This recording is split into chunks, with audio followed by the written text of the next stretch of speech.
What's good, guys, and welcome back to another episode of Warzone Wamblings. We got a little bit of trio action for you today, and I do also apologise if the title of this was a little bit clickbaity and draw you in. The Taste Beneath does not have a two-screen deal as such. I have been approached by multiple fake accounts trying to scare me, but it did get me thinking of what kind of adaptation to screen would I like my books to become. So let's have a look into the four possible different ways that could be done with adapting a book to the screen.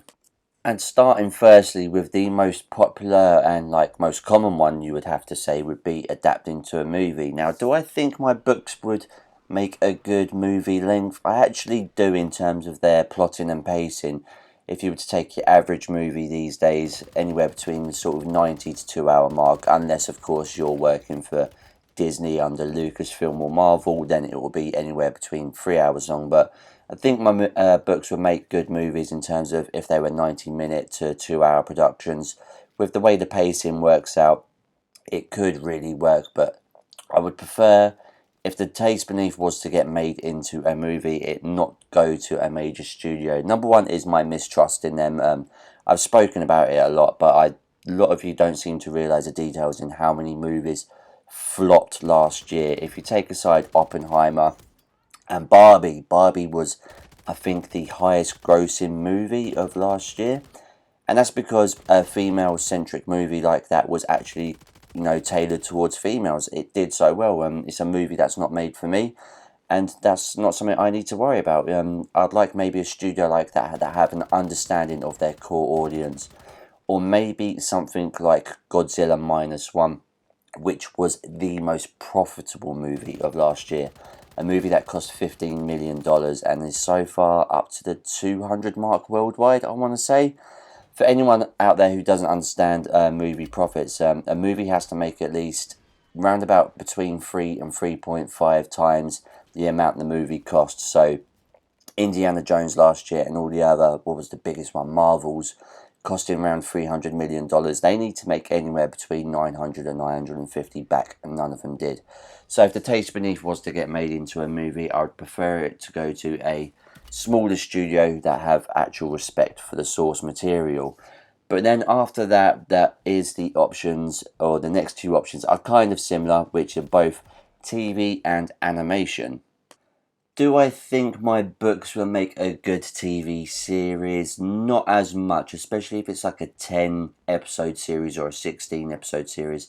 If that was the case, you'd maybe have to put two or three books in a 16 episode series. Or if you was to do a TV series with The Taste Beneath, let's say, on its own, I think it might work better as a two-part mini-series, kind of like what they did with what was it? It was It back in 1990 with obviously Tim Curry's great performance as Pennywise.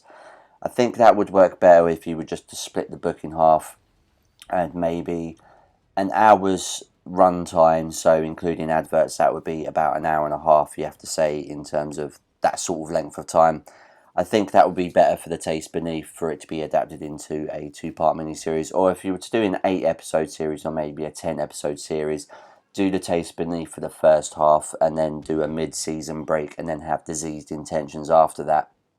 And when it comes down to what sort of TV studio I'd like to handle it, it's hard to say because a lot of the streaming services these days are so hit and miss. I could probably point out so many of the major studios. If you talk about what the major streaming services, if you look at Amazon and Netflix, I could point out so many IPs that they have destroyed through a lot of. You hear me talk about pandering all the time, and it is a thing. If you look at what they've done to Resident Evil, Rings of Power, Star Trek, just to name a few, I could go on. I could go. What else could I could mention? Willow. I could mention what's that popular? The Witcher.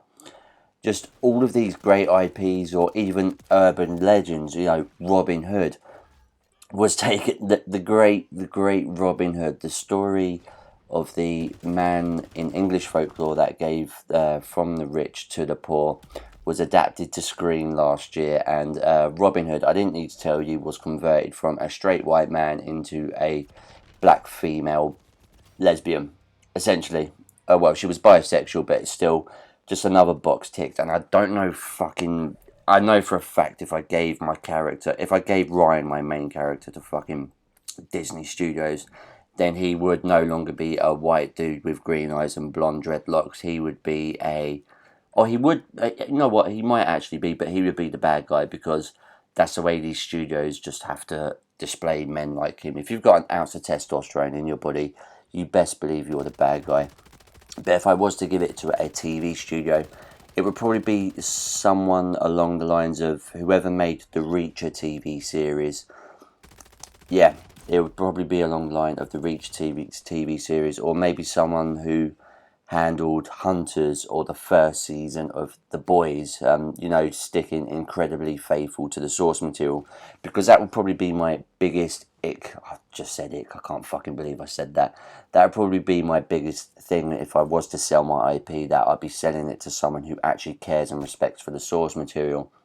And this leads on into what option 3 might be, in terms of someone who has taken something and adapted it to screen but done it slightly differently. And we're going to be talking about now animation.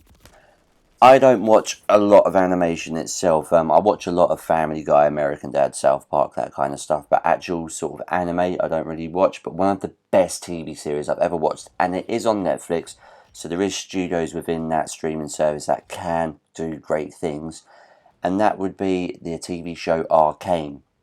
And animation does sound amazing, because in terms of visuals, you can do so much more.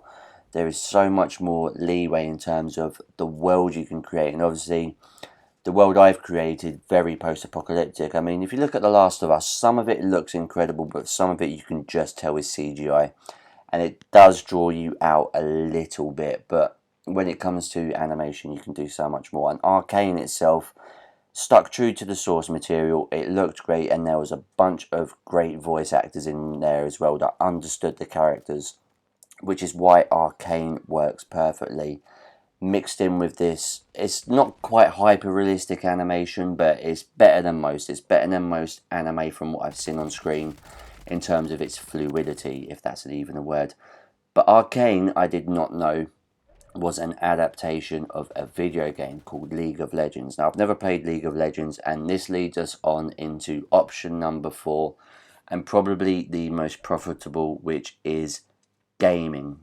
For all of you who aren't aware, the gaming industry absolutely dwarfs the movie and TV industry by quite a lot. It was valued in 2020 that the gaming industry was worth 201 billion, whereas TV and movies only came in at 40 billion. I say only, that is still a hell of an amount of money. But the gaming industry has absolutely overshone the movie industry. Number one, because movies aren't selling as much.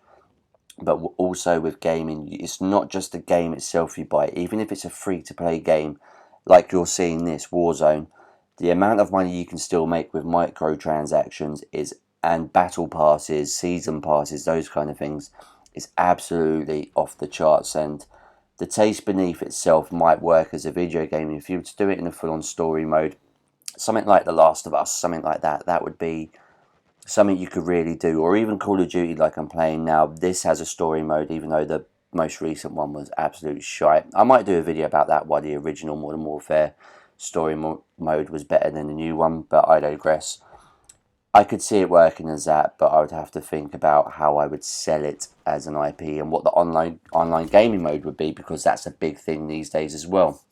There is an online community and there is a story mode community, but I do think that could work. But overall, I would probably like to see the Taste Beneath go down either the animation or the gaming side of things, because I don't trust studios that much these days. But that's all we've got for today. Are we going to get a win here as we finish up? No, I'm going to shoot the ground and lose. If you did enjoy this video, please subscribe and leave a cheeky like.